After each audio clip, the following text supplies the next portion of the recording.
Let's get started with our general presentation, and I want to introduce my wonderful colleagues from athletics who are with me today. With us today, we have Colleen Kelly, who is the Senior Associate Director for Athletics and Recruiting and Retention, and Senior Women Administrator for Title IX Coordination. We have Joe Walsmith, PhD, Senior Associate Director of Athletics for Wellness and Performance, Beth Conroy, the Associate Head Athletic Trainer for Sports Medicine, Brian Hiskey, Senior Associate Director of Athletics for Governance and Compliance, and Sean Hendricks, Senior Associate Director for Student Athlete Development. So we've got our varsity crew with our athletic staff who's here to answer your questions. Let's get started. I'm going to hand it over to Colleen Kelly to get us started here. Thank you, Colleen. Again, I'm Colleen Kelly, class of 06. I played basketball here at Brown in the mid-2000s, early to mid-2000s, and have come back, coached basketball here for about 5 years, and then transitioned to administration in the fall of 2015. So I'm going into my 10th year of administration at Brown, and am super excited to welcome everyone here. You may have met me through the recruiting process, as my primary role is to work with all of our coaching staffs on identifying fit and why Brown's the right choice for your son or daughter coming in this fall. So there's chances are you've met me through the admissions process, the financial aid process, the recruiting process, and I'm just here to really hand it off to all the other colleagues in the Division of Athletics and Recreation. But before I hand it over to Joe, just wanted to run through a quick really ethos statement that our VP of Athletics and Recreation, Grace Calhoun, came in and charged us with creating, and that's really empowering growth and driving self-discovery through physical activity, competition, and community. And you're going to hear a lot of those themes pop up through this webinar today as we each hit on our respective units. But we just threw up that word ignite. That's something that we go back to often. Indomitable, which is that bear you'll see right there on the screen, but also as you've been to campus, indomitable is the bear. As you walk into the athletics complex and see him standing there with this fierce look, and something we always go back to: growth mindset, nonconformity, integrity, teamwork, and empowerment. So those are just words that hopefully you've picked Brown because those words have resonated with you, but you're going to hear that from the panelists today in each of our respective areas. So really wanted to just kick us off, welcome you to campus. Can't wait to see some of you reconnect as we go off here. So the nitty-gritty is coming up with Joe in wellness and performance. Welcome and congratulations to everyone. What an opportunity and privilege to be coming to Brown, an Ivy League school and a Division I athletics school at that. I have a deep appreciation for this. Like Colleen, I graduated from Brown. I played on the men's soccer team, and I can remember my first day at Brown and how excited I was, but also how nervous I was. And so my hope with this is that you all as parents, and if there's student athletes on the call, that at the end of this, you feel really supported and understand how many people are going to be wrapped around you to help make your experience great. So on that note, I head up our wellness and performance ecosystem within Brown Athletics. Basically what that means is we have 4 key departments: sports nutrition, clinical sports psychology, sports performance, otherwise known as strength and conditioning, and then sports medicine. And really happy to have my colleague Beth Conroy on to talk more about that department. They do incredible work. Across the team, we have 30 professionals embedded within athletics with expertise in a wide range of areas. You can see there sports nutrition, sports medicine, strength and conditioning, sports performance, sleep science, mental health. And then beyond that, we have a much broader network in our partnerships across campus and with university orthopedics of more than 100 professionals, including partnerships at the medical school, across these different disciplines and areas. So there's a wide range of multidisciplinary support available to your student athletes. And something we take very seriously here at Brown is an integrated and whole person approach to care. We know that each individual student athlete is a whole person, and we really try to treat the whole person and think about how all of these different things integrate. For example, a student athlete who's chronically underslept is at increased risk for injury, reduced resilience, higher stress. So we really try to focus on empowering our student athletes with knowledge and skills so they can live a high performance lifestyle and a lifestyle that's going to enhance their well-being and their journey at Brown. That obviously includes nutrition and fueling, recovery, relaxation techniques. All these things are core to what we're building here at Brown Athletics. And so with that, a core mission we have is really empowering and educating our student athletes to thrive in competition in life.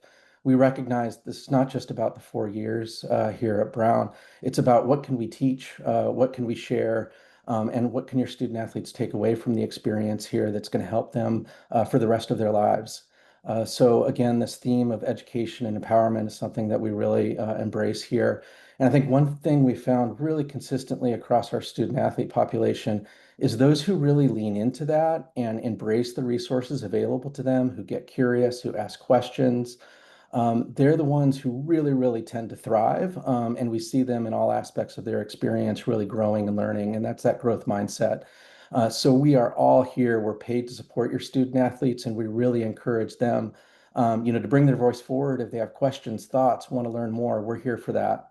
So that's kind of a key takeaway I hope you all, bring from this. I think some tips, trying to be, thoughtful here about tips for you all as parents. I think one, you're all clearly doing a tremendous job. I think continue that love, open ears, encouragement, listening, be available to your student athletes. We do find that the first semester and first year even can be challenged. There's lots of change happening, but it's also a period of tremendous growth, and you all being there for your student athletes is absolutely critical. We'll, of course, be there for them as well. Um, One key thing coming into the academic and athletic year is we really encourage our student athletes to do the work. They hopefully all have training plans from their coaches and strength and conditioning coaches. This is absolutely critical. We find that the student athletes who put in the work and are prepared and ready to go with good cycles of training and recovery, one, they're going to be more durable athletes. Two, they're also going to have more mind share to focus on the great experience of coming to Brown and meeting people and aren't going to be stressed about their preparation because they know they're good to go. So that's something we really encourage all of your student athletes to take seriously. Follow those training plans, do the work, and the benefits will certainly be there. Another thing for you all as parents and student athletes, sleep is really critical. So, please ensure that those dorm rooms are set up, a great sleep environment. Sleep masks, sound machines are great. You can get them on Amazon. Fans are great because you get both the white noise but also the cooling effect of the fan. So do try to create like a comfortable sleep space. And then the other thing, we really encourage all of our student athletes coming into Brown to think about those people in their lives who they can connect with, people they can reach out to, who they can have real conversations with, their support network, 2 or 3 people in their lives, to really cultivate that because these are the people that they're going to be leaning on and we'll want to have conversations with, particularly in this first year. So we encourage every student athlete to think about who those people are and really cultivate that support group. And then finally, I'll sort of chime the tune that, Colleen had mentioned. We really do embrace this idea of a growth mindset at Brown Athletics, and we encourage you all as parents and our student athletes to do the same. Lean into curiosity, learning, and growth. There will be challenge, but in challenge is growth. Also greater resiliency and adaptability as human beings. We're here for all of your student athletes to support them in that process. And I think I'll just end this by saying I'm really thrilled for you all and for your student athletes and excited to meet them upon coming to Brown. Hi, everyone. As Joe said, sports medicine is a group that works within the wellness and performance as a whole. We do have 16 staff athletic trainers that work with all of our teams here on campus. I currently work with women's soccer and women's water polo in my 18 years here. So I've seen a lot of different sports in that time here. If you have any questions about things, feel free to reach out to me. One thing that we've added over the last 3 years is Dr. Hung Lei from Health and Health Services has become our chief medical officer, and he is available to us 5 days a week in the training room, our main base in the OMAC. And he leads up as from all the medical standpoint. And then we've partnered with University Orthopedics as our for all of our surgical consultations and partners related to orthopedic related injuries. And then we can do every rehab in-house, but we do also have partners within the community if someone requires physical therapy outside of that. We are the facilitators of most of the healthcare within the system, and we're probably some of the first staff people that your student will meet on campus. Every student is required to have a baseline appointment with us. And so that's their first time meeting us directly. At this time, everyone should have received the medical requirements forms from their athletic trainer. We also have it available on our website, which I believe the link is being shared. And that has the information from the sports physical that's required for all incoming students, required for both transfers and new athletes. It has our insurance information as far as what our secondary insurance policy is there too. Just to touch on the insurance, and I know there's already been a webinar done with Erica LaRange from our insurance coordination office. The medical costs our secondary insurance policy covers all athletic related injuries that happen during a supervised event. So that would be strength and conditioning sessions, that would be skill sessions with coaches, practices. That's covered through our secondary insurance. One thing to note with our secondary though is we cover reasonable and customary costs. There are some providers' offices that charge higher than the regular rate. So sometimes there is a cost to the family in the end. But all of that can get answered through our process as things happen when a student gets injured. All costs, anytime someone sees like Dr. Lay or the University of Orthopedics in-house, all of that is free to the student athlete. There's no charge for seeing on campus. We do have access to X-ray on campus as well. If we need to, though, we can send a student off campus to Rhode Island Medical Imaging, which is 5 minutes down the road. We have a great partnership with them. All the X-rays that get done on campus are also read by the providers at Rhode Island Medical Imaging. To discuss a little bit about the SHIP insurance, which is the student health insurance policy versus your own private primary care or private insurance. The primary care insurance is if the policies went out about the waiver process right now, the students have until the end of the month to complete that. If you have adequate insurance that will cover athletic injuries and care that's received here in Rhode Island, then you will not receive the waiver. If you have the SHIP insurance, most things are covered through Brown already. And then we can still use your primary insurance as a backup to the SHIP insurance if you have that. But if you have any questions, please feel free to reach out to us. I think I'm turning it over to Brian now. I'm here to talk about compliance, and sometimes when people hear compliance, they get a little nervous, but my office is not a scary office. We really are meant to be a resource for our coaches and student athletes to understand the rules and then help them navigate and hopefully come to a solution of how do we get you as close as possible to what you're trying to achieve. And so we're friendly people. We really are here to help. I know we go out to practice to just enjoy watching our student athletes participate. And sometimes coaches still get nervous when they see compliance out there. Similar to Beth, we do have a lot of forms in compliance, and these will be going out next week to all student athletes through a system called TeamWorks. And so all of our student athletes have access to TeamWorks. It's a system we use to communicate. There are forms in there. This is where a lot of our student athletes will see their practice schedule. Their academic schedules will automatically be logged into there, so they can go in and see their calendar to see when they have class, when they have practice, when they have lift. So that's a great resource for our student athletes. But again, our beginning of the year forms will be going out next week. They'll all get emails about how to get into TeamWorks and how to complete those forms. They do need to be completed prior to their first practice or once they return for the fall if they are not one of our early reporting sports. There are some differences between NCAA rules and Ivy League rules. So I know this is one thing we cover with our student athletes in their beginning of the year meetings. So compliance meets with all the teams. We try to make sure they understand those differences. Playing seasons is probably that most common area where we are different, where sometimes how many hours a week our teams can practice might be less than our, a normal NCAA Division I program. When we can start competition, the number of competitions we can have, those are the areas where we are typically most different than the NCAA. You probably have seen a lot of information about the House settlement, and so just want to kind of briefly cover that, what that means for the Ivy League. So the Ivy League did opt out of the House settlement, so we will not be revenue sharing. One of the benefits for us is we do not have to abide by the roster caps. So there are programs right now that are finding ways to cut student athletes from their rosters. So luckily, we do not have to do that. We can still provide robust and a lot of opportunities for student athletes. So it's not something we have to follow. For name, image, and likeness, our student athletes are permitted to enter into name, image, and likeness agreements. The Ivy League does restrict Brown from helping facilitate those agreements. So where some institutions that opted into the settlement can actually help find NIL agreements within the Ivy League, it's really meant to be student driven. So if we have a student athlete who is interested in finding NIL deals, that's perfectly fine. And we'll cover with them how they have to disclose those deals to either us or the NCAA through their new NIL Go system.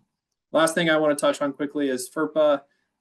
If you ever do have questions about, your student athlete's eligibility or anything like that, there are times we probably can't talk with you. And so just know if you do reach out, we might have to get permission from your son or daughter to either include you on a conversation or to be able to speak with you on a certain topic. So just know we're not trying to be rude, but we have to follow the law. And with that, I will turn it over to Sean. Thanks so much for joining the call today. I'm really excited for the opportunity to connect and highlight our work in student athlete development. My name is Sean Hendricks. I'm the Senior Associate AD for Student Athlete Development here at Brown. Just finished up my third year. I just want to take some time and spend some time discussing key resources and how our unit really helps student athletes thrive in school, sport, and life. In student athlete development, we have an amazing team of 4 professionals you can see in the graphic there. And the cornerstones of our unit are academic services, career development, leadership development, community engagement, and DEI programming. I'll start with the academic piece. So Jen in the bottom left corner of that graphic, she oversees our academic and career development services and programs. So I want to spend a few moments highlighting some of the academic services that are available to student athletes. I'll start with tutoring. So tutoring, Brown student athletes have access to 2 tutoring programs for academic support. So the first one is offered through the university's Sheridan Center, and that's group tutoring. Group tutoring is provided structured group sessions for select courses. All students at Brown have access to group tutoring. Student athletes, fortunately, also have access to individual tutoring. We know that a lot of times the group tutoring sessions happen during times where students are competing or in practice sessions, et cetera. And so we offer and complement the group tutoring that the university provides. We offer individual tutoring, and so it's available only for student athletes. It's a flexible option that allows student athletes to schedule one-on-one sessions at really mutually agreed upon times with their tutors. In addition to tutoring, and Joe highlighted some of this, in addition to tutoring, we also offer one-on-one academic success coaching. And so the success coaching, if you think about a student athlete coming in, getting acclimated, getting connected to resources, any student that needs support with time management, study habits, organizational strategies, every team is assigned an academic coach, and those coaches really work with those students to make sure that they are making the transition successfully and then are there to support any kind of academic needs. Another one of our programs, we have a Bear Liaison program. This is each team is assigned a liaison, at least one, who provides advice and guidance about how student athletes can make the most of their Brown experience. Our Bear Liaisons, their deans, their faculty members, their university staff, all with the intent to support student athletes' personal and professional growth. Another layer of support for our first years, over the last couple of years, we've offered a first-year workshop series. And that's, again, to help first-year student athletes make the transition to Brown successfully and really thrive in their first year and beyond. The program focuses on utilizing resources, time management, growth mindset that Joe and Colleen have touched on, and the importance there, goal setting, habit building. Just been a really great opportunity for those first years to connect, learn from each other, and get engaged in some of those sessions. I want to spend a moment. I saw quite a few questions leading up to the session. I saw quite a few sessions around advising. So I want to spend a few moments talking about academic advising and how things are structured here at Brown. And so academic advising, we know it's a key component to the support that's provided for all students. So every student at Brown is assigned an academic advisor right out of the box. And this person really helps guide their path and shape their educational goals. All student athletes and students alike are also during the first year assigned a Meiklejohn peer advisor. These peer advisors are upper level students that go through really comprehensive training, and they help students, with advice and counsel on academics and extracurriculars and just making that transition successfully. So one thing to note about academic advising is students if they haven't already, I think it's coming up soon where they'll be sent information about course selection. So they'll be asked to do a really thorough review of the different courses that are available to them, and then add courses in their shopping cart in our advising platform.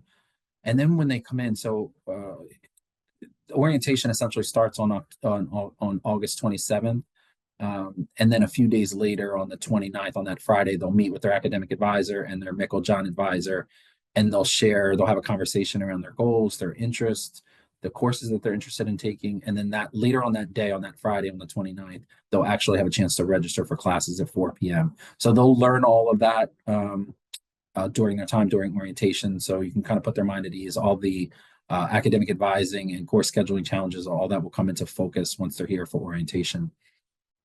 Another area that I wanted to highlight was career development. So this is an area that we've really tried to bolster over the last couple of years. We've built it out pretty good over the last couple, and so each team, note that like each team is assigned a peer career advisor, and that peer career advisor is designed to support student athletes' career needs, help them with their personal career plans.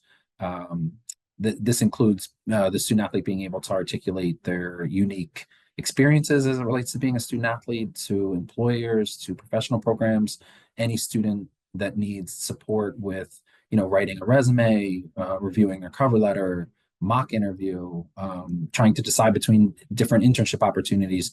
We have peer career advising that's really designed to help support them in that way. Additionally, we have also hosted 2 consecutive student athlete career summits. Last year, we had nearly 100 students attend our career summit. We've had keynote speakers, breakout sessions. The breakout sessions have been focused on different career paths, networking, best practices for job and internship searches. And then we've also included in the Career Summit different opportunities for our student athletes to network with alums, learn about different industries. It's open to all student athletes. We definitely encourage everyone to take advantage of that. The student athletes will get more information about that. We've done it last year. We did it last year in December, and we'll probably stick with that date. So more details to come, but definitely welcome all students to attend that one. In the leadership development space, so each year we offer student athletes opportunities to enhance their leadership. Our philosophy is really that anyone can be a leader, and so we're working really hard to create opportunities both the individual and team level so that student athletes can further their leadership. For the past few years, we've offered an emerging leaders program, and that program is really focused on core values, understanding different leadership styles, communication strategies, building culture, high-performing teams. So really, and we lean on coaches to select for the emerging leaders program. And then lastly, I want to just share a little bit about community engagement and DEI programs. This is led by Vicki Mueller-Flowers, who's in that graphic on the top right there. She has really created some great opportunities for our student athletes to volunteer their time and make an impact with the larger Brown community. This includes recent partnerships with Habitat for Humanity, Dorcas International. We have a longstanding partnership with Vartan Gregorian Elementary School. We're just trying to create opportunities where student athletes can volunteer and give back in meaningful ways. Vicki also leads our division-wide effort with Team Impact. Team Impact is an amazing program that aligns children facing serious illness and disability, and it matches them with college teams. We're one of the most matched schools in the entire country, and so we have a great partnership with Team Impact. And then lastly, I'll close with this identity and perspective workshops and training. Vicki has done a great job of offering these different workshops to student athletes so you can learn about diversity and the role identity plays in social relationships, both on a macro and micro level. So more details to come, but really in a great space on the community engagement and DI programming front. And then if you go to the next slide, we wanted to share a little bit more about what we share with student athletes. So this is actually a slide that we would share with our student athletes very early on in the semester. And so on the left-hand side, you can see coaching staff. So this is essentially like, where should you turn for support? So if a student athlete is having questions or issues, anything related to their team, playing time, team issues, support resources, and that includes a lot of the resources in Joe's team as well around athletic training, strength and conditioning. They want to really work with their coach and sort through those challenges. If it's unresolved, the one person we really wanted to put on your radar, that each team has a sports supervisor. This is someone that is a thought partner with a coach, with the head coach. This is someone that works to help enhance the overall student athlete experience. This is a person that is there as a support for the student athletes. They're really in and around the team as much as possible. But we wanted to make note of that. The students are supported in that way. There is a sports supervisor for every single team. And it's just a person that's really important as it relates to the team dynamics. It's also a person that we encourage student athletes. Hey, if you have anything you want to share, anything about your experience that we need to know, you can always go to your sports supervisor. Student athlete development is in the middle there. We highlighted a lot of those resources and services. Every NCAA school has a faculty athletics rep. Ours is Jim Vallis, who is a professor in physics. He's an amazing resource. We try to encourage our student athletes to get to know Jim. He's at a lot of our games. He's just been a fantastic campus partner. I can't say enough good things about Jim. And then the university resources off to the right there. These are, I don't want to highlight them now, but just know that a lot of these resources we have really tight partnerships with, and the student athletes are going to be learning about how to leverage those resources during their orientation experience in the coming weeks. And then I think my last slide is just a couple of quick updates around some of the events that we've heard about. A couple of these. So Bolstering Your Bears Part 2. So the first year we're doing that, and kudos to Beth and Matt and Joe and that team for offering this. I know Dr. Lay is leading the charge here, I believe. The caring for the whole student athletes the first year of doing this, but you think about mental health and optimizing performance and overcoming injuries, et cetera. Really excited for this second session, which is scheduled for next week. We also have a family and parent welcome session. This is an in-person session. The title for that one is Supporting Your Student Athlete During Their First Year and Beyond. So just understanding different resources, understanding how to set expectations with your student and getting on the same page with them. Some of this information that's in this session will be shared again during that in-person session, but really looking forward to getting to meet you all face-to-face in person. And then lastly, Bruno Gives Back Day. This is our biggest fundraising initiative. We really work with the entire athletics community. This is our big Gives Back Day. We have targeted October 8th, so we just want to mark your calendars. This is an opportunity for everyone in the athletics community to give back directly to teams. There's a huge team competition. But we wanted you all to know that the money in the sport, it goes right back to supporting those teams and enhancing the overall student athlete experience. So we've had great success with that. Really looking forward to October 8th for Bruno Gives Back Day. And I think that is the end of my talking points. I just want to take a second and say thank you all so much for joining us. Really excited about the year ahead, and I'll turn it back over to Mikkel. A lot of great information there. We have had a few questions come in, so I'm going to get right to it. And I think these are for you, Beth. We had a couple of questions about the clearance form, and specifically, what's the difference between sports clearance and the regular physical? Can you explain that a little bit? Yes. A regular physical, which I don't believe any Brown students are required to have a physical unless they are trying out for an athletics team. They do have a health history form that they have to fill out as a student on campus for health and wellness. As the sports physical, per some NCAA requirements, which require it to be within 6 months of the first date that you start participation, it goes a little bit more in detail regarding the health history of the family and the athlete, specifically regarding concussion, mental health, and cardiac screening questions, which is a little different than sometimes your typical physical that gets completed. And is this form something that's available on the Brown website? Yes, it's available on our sports medicine website. It's also available to students. As a student here on campus, you have a patient portal, which is available through the Brown Health Services website. It's also I believe it's student health. They've recently changed it. Sorry, we changed medical record systems this summer, so I can't remember the top of my head what the patient portal is now, but I know if you go to the old link, it takes you straight to what the new link should be, and that's available through Health Services website. And in there's all the forms and the requirements that every student is required to complete, along with all of the requirements for athletics.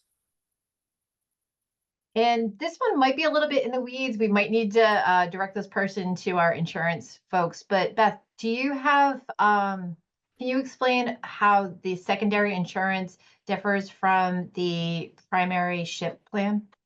Yes. And do you have So access to it if you've waived the ship? So if you're on the ship plan, that is considered your primary insurance while you're here in Providence, and it is also something that can be used across the country. It's not just exclusive to this region. So if your student is traveling across country with the team and something happens, your primary insurance gets used first, which would be your ship. If the secondary insurance is for, like I said, is for athletic related injuries, and that picks up after the primary insurance. So if your primary insurance covers 80% of a bill, then the secondary insurance, then you would get a bill for 20% of the cost. The secondary insurance then steps in to help cover that cost, as long as it's within reasonable and customary charges. And the sports clearance that we were just talking about, is that something that a doctor needs to sign off on, or is that something that just the student is filling out and responding to questions? It does need a medical provider's signature and review. The first page is the health history, which is about 50 questions regarding family and personal health history. And then that is also reviewed with the provider and signed off at the time of the physical. And then the second page is your vitals and screening for orthopedic related injuries. And then that also includes the final clearance as far as student status, whether they have restrictions or fully cleared, and that's signed off by the provider. All right, thank you. And again, we've got that session next week that I think for more in-depth responses to some of these insurance and medical questions, we'll have Dr. Lay there as well. So that I encourage everybody to attend.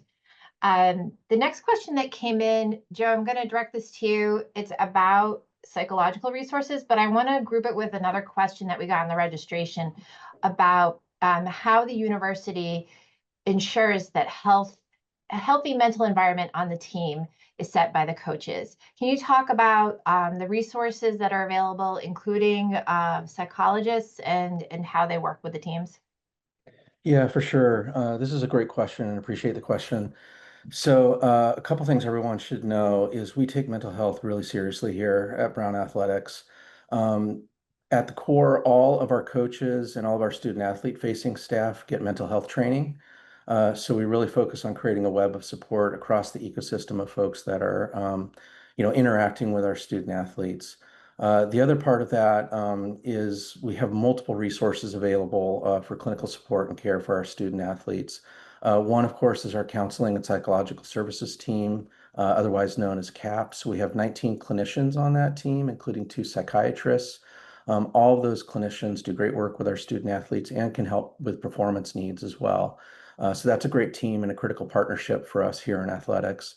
We do have a resident or embedded clinical sports psychologist within athletics as well. She has 2 clinical days, and then her other 3 days are really focused on building programming and support for our athletics environment and ecosystem, including the mental health training that I mentioned for all coaches and student athlete facing staff. Another thing I want to shine a light on is a really great peer-to-peer support program that we've built called Bruno Cares, where student athlete leaders within our environment can go through 4 days of training to become peer supporters. And with that, they learn important skills like active listening. They begin to learn about key signs and symptoms of mental distress, and then how importantly to connect their peers with resources on campus. We find that peer network is extraordinarily valuable. So via multiple layers, we're trying to create this web of support that I articulated earlier. Some other very, very important resources that I want to shine a light on are Timely Care. It's a teletherapy platform. Mikkel, I think you can chat that out. That'd be great for everyone to be aware of. It's a teletherapy platform that enables all of our student athletes to access licensed mental health professionals from anywhere, anytime.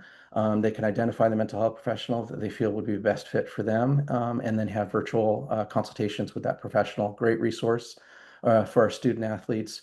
Another terrific resource on campus is our chaplain's office.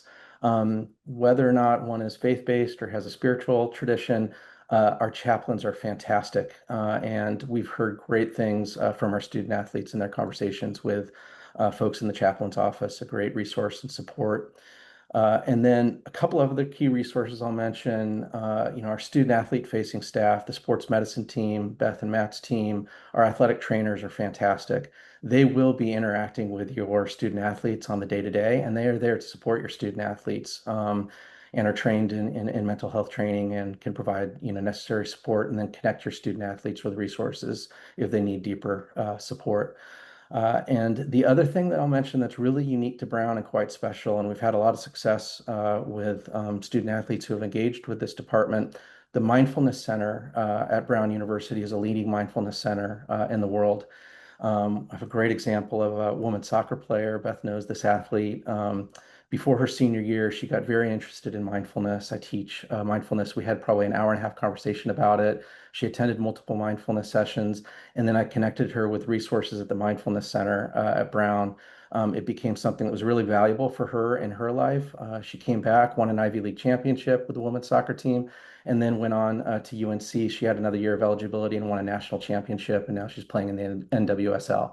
So that's an example of someone really being curious and leaning in, and developing a capability and skill that really enhanced her well-being, but also her performance. Long way of saying we have multiple resources available.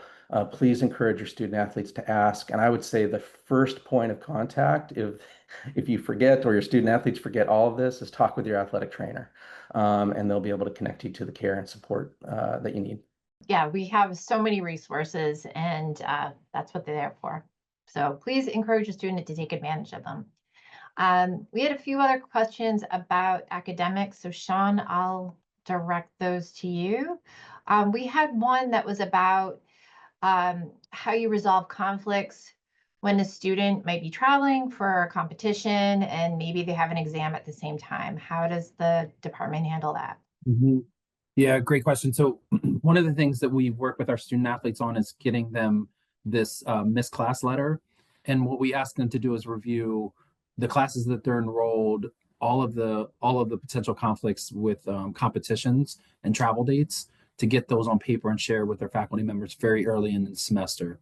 And this way you have that conversation very early and you talk through, okay, I'm not going to be here. Is there an alternative date? And we really encourage the student athlete both to print that document and email it, but also have the conversation with their faculty and their TAs to make sure that everyone is in the know. We share with them, make sure that you're reminding them, a week or two out, like, hey, this is a reminder, got this competition, we're leaving on Thursday, I'm not going to be in class.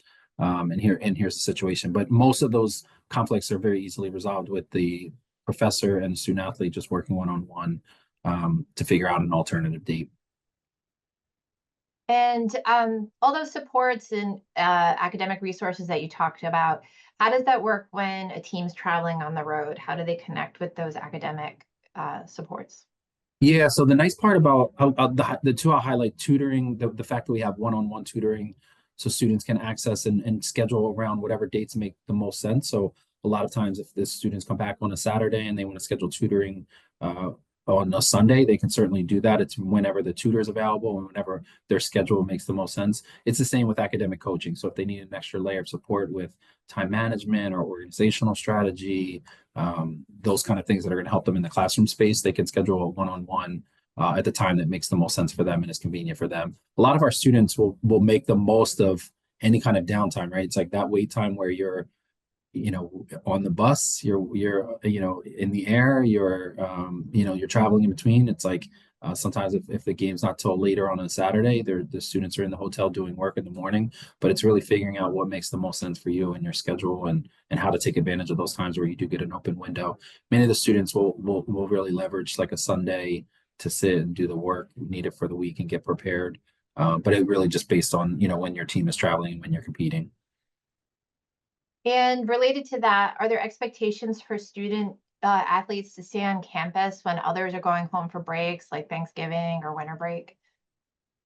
I'm happy to take this one, and then if anyone, Colleen, Brian, I'm looking at you too if you want to take. But I think that's team by team specific. And so what will happen is the coach will let the students know, here's our schedule, here's the expectation, here's when we're coming and going. And so all of those schedule related issues or conflicts will be shared with the student athletes via their coaching staff. So we do have like teams, for example, that come back over winter break. And so those dates, the times, all of the logistics will be shared with students so that everyone's in the know. Okay, great. Colleen, do you have anything to add on that one? The only thing I would add is students are well aware of their expectations of when they should be on campus and when they can travel home. Coaches are certainly on top of that. And if you're already thinking about traveling home for winter break, which hopefully you're not, and you're just going to enjoy transitioning to Brown as a first year, but coaches will communicate that out pretty quickly if you're already looking to make plans over winter break. Some coaches let student and athletes leave right after finals. Some coaches have a date that they give student athletes to come and go. So that will be communicated, as Sean said, pretty early on in the semester here. Right, Colleen, I'm going to stick with you. We had a question come in about housing and whether student athletes are paired with other student athletes for their room assignments, or teammates assigned together. How does that work? Yeah, thanks for the question. I know you probably all recently have filled out your housing questionnaire and returned that back to our Res Life team. We really take the approach of integrating student athletes within students on campus. So the chances of a student athlete rooming with another student athlete is pretty high. We are 14 to 15 to 16% of the overall population. So you could very well wind up with another student athlete, but we do not dictate as a first year student athlete living with another student athlete. Beyond the first year, then you can decide who you want to live with, where you want to live, which dorm you want to live in, if you want a double, if you want a single. There's a whole housing lottery that you go through, and oftentimes we do see student athletes matching with student athletes, or sometimes you really enjoy your first year roommate and you live with them all 4 years. We do, I think as of right now, require students to live on campus for 3 years. So there's ample opportunity to live with your teammates on campus and then off campus as a senior. But sorry, that's my kids in the background. So I'm going to pass this back to you, Mikkel. Okay, yeah, no worries at all. I get that. This one is about dining. So Joe, I'll have you take this one. Do students with special dietary needs get accommodations with full kitchen and access to full kitchens? Yeah, so our dining halls are fantastic. I think a key resource I'd point you to, I think Mikkel, I shared in a link that you could share out with everyone around dietary preferences, specific dietary needs, allergy, that sort of thing. Um, we have two main dining halls and 5 eateries. All of them are very tuned in. All sorts of dietary preferences: vegan, vegetarian, gluten-free, halal, like these dietary preferences and needs can be met. I would suggest, if it's a very complex situation that you may have some questions around, to connect with Michelle Blaze. She's our registered dietitian in dining services. She's fantastic, a wealth of knowledge. And I'm certain that, in conversation with her, any needs can be accommodated with our dining services team. Yeah, and we also had a dining webinar, so that's recording is posted if folks want to take a look at that. Joe, a follow-up question on that. Do teams and coaches allow for time for athletes to get meals? Yeah, so our dining halls across, like if you include the 2 dining halls and then the 5 eateries, I think the time range is something like they're open from 7:30 a.m. to 2 a.m. So there's a range of opportunities for athletes to fuel and get food after training. This is something that we've worked with the dining halls around to create that availability and access for our student athletes. There are those rare occasions where, something is closed and food is not available. That might be a situation where a team comes home from travel. Hopefully the coaches have arranged a meal for that team. But given, the 5 eateries and 2 dining halls, typically student athletes, fueling and nutrition needs can be met post-training or game. Thank you. We had one question I think I can answer. It's about family weekend. And it was asking if there are athletic games during family weekend. And actually, there are so many athletic games. It's one of the best things about family weekend. There's a lot of competition. We have a football game on Saturday afternoon that we hope everyone who's interested will attend. And many sports are competing either on campus or some unfortunately are traveling. It's, family weekend, we try to include as many folks and have as few conflicts as possible, but there will certainly be athletic competition during family weekend. I don't know if anybody else wants to add into that, how athletics and family weekend go together. No, we're good. Okay, so yeah, but we hope you all come. That'll be October 17th to the 19th. To that, a similar question, how can parents watch games on TV or listen on the radio or see virtually? I don't know who wants to answer this one. I'll jump in and take that one. We broadcast most of our games on ESPN Plus, so I would recommend grabbing one of those subscriptions. You can watch all games, home or away. Most of our Ivy peers, and I think most Division I institutions probably utilize ESPN Plus now.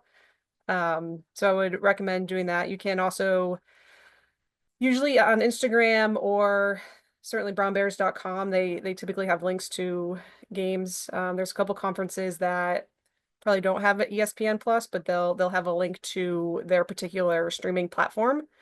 And then I usually find Instagram is probably the quickest way to find updates on scores and stats. And if you're don't have an Instagram account, yeah, that's probably the quickest, easiest way to follow along all your teams. Great. Colleen, if a parent decides to travel to one of the away games, or if it's lucky enough it's in their own hometown, will they have time that they can spend with their student after the game? And is it okay if maybe the student doesn't travel back to Brown with the rest of the team, but maybe goes home with the parents or some other way? Yeah, we have a waiver that our students fill out if they want to leave with a parent or guardian. We don't. This is Alexandra, my 4-year-old. So say Hello. you got a while before you're a Brown athlete. So we have a waiver that student athletes can fill out to be released to a parent or guardian. Each coaching staff has a different philosophy on what that looks like. So the student athlete should certainly check in with their coach on what that philosophy is, but we do have a waiver that we can provide. How about equipment? Is equipment cost covered by the university? I'll take that as well. So if anyone else wants to jump in, but basic equipment needs are covered by athletics.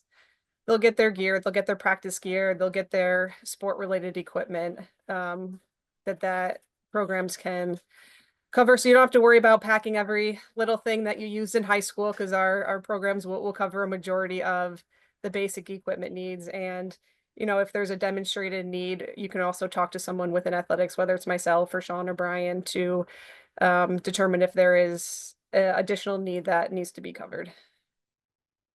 Thank you. So we're getting towards the end of our time here, and I want to give everybody a chance to give their top piece of advice to the parents and families here just for supporting their athlete. So I'll just go around, and while I do this, I'm going to put a link in the chat. This is a short survey. It's only 3 questions. If you can fill this out, this helps us to improve our programming every year and provide you with the information you need. So I guess I will start with Joe. If you want to give parents your top piece of advice.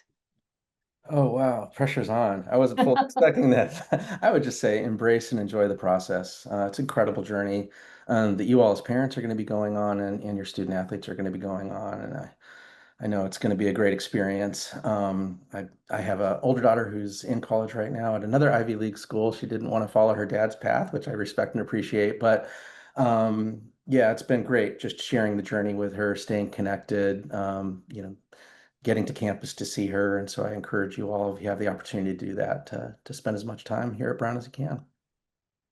Great. Colleen? Yeah, those are really great thoughts, Joe. I would say just, be an active listener. You're going to get the calls home that probably everything's going wrong, and you're not going to get the call when things are going right. So just be an active listener, a supportive listener, and empower your student, your son or daughter to. Brian? Yeah, I'll echo Colleen. We have so many resources here at Brown, and we all want to see your son or daughter have a really good experience. And so when you do get that call, encourage them to reach out to somebody so that we can connect them with the appropriate resource. I know myself, Sean, Colleen, we're sport supervisors for a handful of sports, and we always want to be the first one that can hopefully help a student athlete, connect them with either it's Joe or their athletic trainer or some of those campus resources that they might not, think about on, the top of their mind. And so just encourage them, reach out. We really want to make sure they have a good experience. Beth? Just to echo what everyone else has said is for everyone to be receptive and especially answering emails because they are starting to get a lot of blasts from everyone within athletics and encouraging the student to be the one to take initiative regarding that moving forward. And they should be in touch with their athletic trainer by now if they haven't. We are, all 16 of us are here working through the summer, so everyone has access to answer any emails that come in. And then there's both myself and Joe that and Matt Whalen, who's our director of sports medicine, or Dr. Lay, available to answer anything that isn't answered by the athletic trainer. Excellent. And Sean, I'll give you the last word here. Yeah, sounds good. Yeah, definitely agree with all of my colleagues on this one. I think just enjoy it. It's 4 years. It goes by incredibly quickly. It's an amazing accomplishment. They get an opportunity to compete at the highest levels athletically, and then they're in the classroom getting a world-class education. It's just such a magical thing. And so kudos to all the parents for all of the work that they've done to get their student athletes to this point. We're incredibly excited to work with them, help them. Really, I think one of the things we touch on a lot in our units is helping them maximize their time and maximize their experience. And so, we try to encourage them to get involved in clubs and organizations and activities and things that they're passionate about, both in athletics and university wide. And so we are here as a resource. We're here to support them. I think they're in really good hands. I hope you got that from my colleagues on this call. But really appreciate your time and look forward to seeing you all in a few weeks in person. I want to thank all my colleagues here today. I want to thank our captioner, Kim, and our media services tech, Julian, who are behind the scenes helping us do this, and all of our parents and family members of our varsity athletes. We can't wait for you to get here. But for now, we'll sign off and have an excellent rest of your day wherever you are in the world. Take care, everyone.